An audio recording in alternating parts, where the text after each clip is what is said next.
Let's bring in Georgia Congressman Richard McCormick. He's a member of the House Foreign Affairs and Armed Services Committee. Congressman, first your initial reaction to Trey's reporting this morning.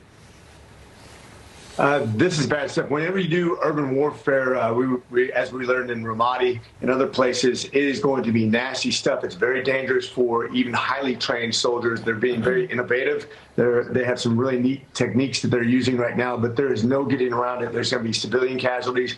There's going to be great IDF forces are going to be dying in massive amounts, and it's going to get very ugly. Yeah, well, Iran's foreign minister is threatening the United States while on American soil. This was last week. He said that U.S. forces, quote, will not be spared if this war expands beyond Israel and Gaza. Vice President Kamala Harris then sending this message to Iran last night in an interview. Watch this. What's the message to Iran? Don't. As President Biden said, just don't. Exactly. One word. Pretty straightforward. Congressman, your reaction to that? Well, first of all, it's not the message, but the messenger that's all wrong. Biden's incredibly weak. Kamala's incredibly weak. Can you imagine this happening on the watch of Reagan or Trump? There's no way. I have 7 children, and I know that my children would never act out in front of me. But when you have weak leadership, when you have a weak parent, when you have anybody who's weak, and I've been in the military for 20 years, there's certain commanders you just don't mess with. Biden's not one of those people. He's just weak, and that's why we're getting attacked on all fronts. To actually threaten us on our own soil, are you kidding me? That guy should be out of here in no time.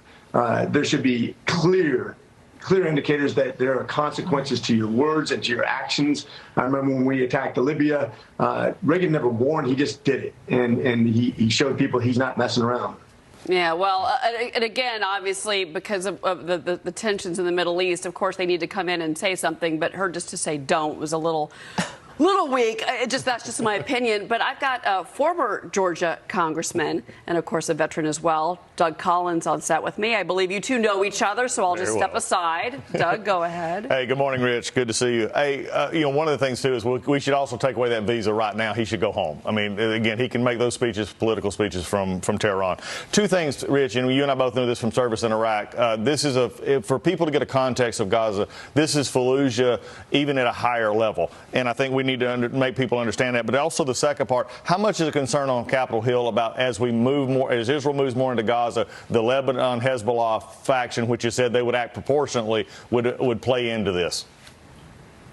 Having a second front is exactly what we're worried about. Not just there, but also remember we have cruise missiles coming in from Yemen. Yep. This could get really ugly with Syria involved, Lebanon, obviously Gaza. Luckily, we do have some good allies in that region, but having a 2-front war is a very real possibility. Having Iran escalate both in verbiage as well as in the way that they're supplying these folks is inexcusable. We have a significant problem that could really tip off a world war, considering the number of people that Iran is supporting in all kinds of countries. Well, you're on foreign affairs, so let me ask you this. I mean, obviously we have this carrier strike group that has moved into the region, and the thinking, I'm assuming, but you tell me, is that by having those aircraft carriers there, that is not so much a message to Hamas, that's a message to Iran and also to Jordan, that we're there and that we are backing Israel.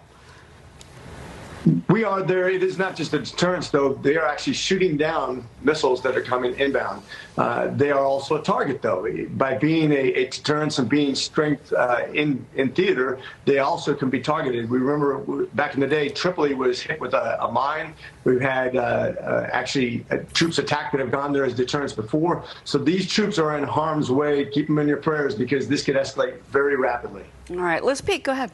Congressman, I've read that there have been over 80 attacks on American facilities over the last 2.5 years since Joe Biden became president. Obviously, that has ramped up here in the midst of this conflict.